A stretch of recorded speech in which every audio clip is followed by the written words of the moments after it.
Halo semua, kembali lagi di channel Neva Horse. Kali ini kita bahas lagi spoiler dan mitos season 4 part 2 episode 3.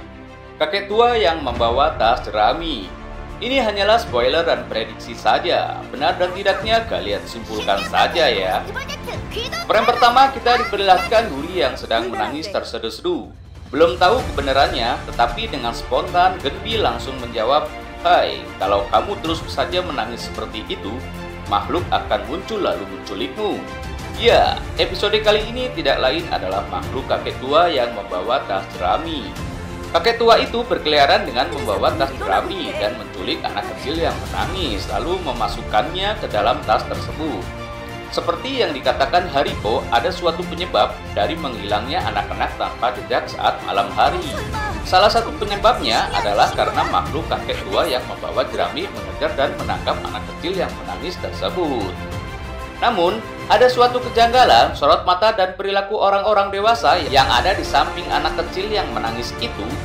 Makhluk kakek tua yang membawa jerami itu benar-benar hanya menculik anak kecil yang menangis, tetapi orang-orang dewasa di sampingnya tidak bisa melakukan apapun. Makhluk kakek tua yang membawa jerami itu menggunakan kekuatan ajaibnya untuk membuat mereka tidak bisa melakukan apapun. Sebelum lanjut ke pembahasan berikutnya, saya akan sedikit memberikan informasi mitos tentang seorang yang menculik anak-anak ketika menangis dan tidak patuh terhadap orang tuanya. Berdasarkan cerita yang sudah ada sejak zaman dahulu, ada yang menceritakan bahwa anak-anak kecil yang ditangkap oleh kakek tua yang membawa tas jerami itu tidak akan bisa kembali ke rumah mereka. Ada juga yang menceritakan bahwa anak-anak kecil itu akan dikembalikan ke rumahnya setelah kakek tua yang membawa tas jerami itu memarahi dan menasehatinya. Selain itu, julukan untuk kakek tua juga sedikit berbeda-beda di setiap daerah. Banyak daerah yang menyebutnya kakek tua si pembawa tas jerami. Namun ada juga daerah yang menyebutnya hantu kakek tua pembawa tas jerami. Ada pula yang menyebutnya kakek garam dan masih banyak lagi versi cerita yang berada di masyarakat Korea. Dahulu kala di negeri Korea yang ditinggali oleh para kakek dan nenek, ini ada banyak orang-orang tua yang beraktivitas sambil mencangklong tas jerami, sembari mengambil barang bekas atau sampah yang masih bisa digunakan lagi untuk dijual pada saat itu. Perilaku anak-anak tidak patuh pada orang tua selalu dikaitkan kalau tidak patuh, hantu kakek tua yang membawa tas jerami akan datang dan menangkap kalian untuk menakut-nakuti mereka. Inilah yang mendominasi pendapat tentang awal mula kisah tersebut. Bahkan pada saat itu ketika larut malam, di ujung-ujung gang sering terlihat sosok kakek tua yang membawa tas jerami sebesar tubuh anak kecil yang sedang mengambil barang-barang bekas.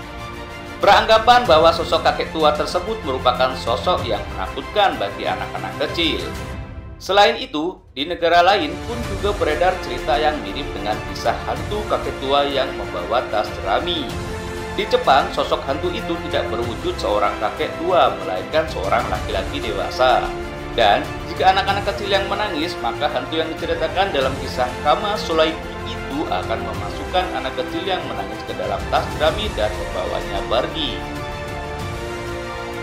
Oke, next spoiler berikutnya. Jika dilihat dari cuplikan video yang muncul, keanehan saat makhluk kakek tua yang membawa jerami itu sedang membuntuti Duriko.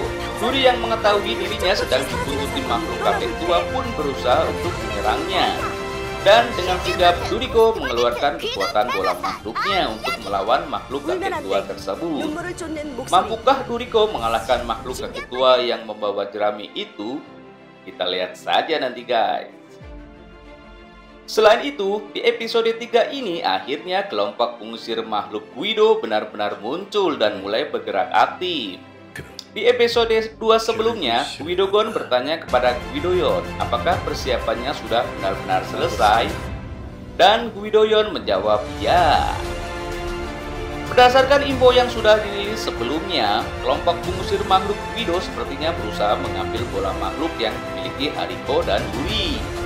Apakah di episode 3 nanti kita dapat melihat Guido besi dan Guido api?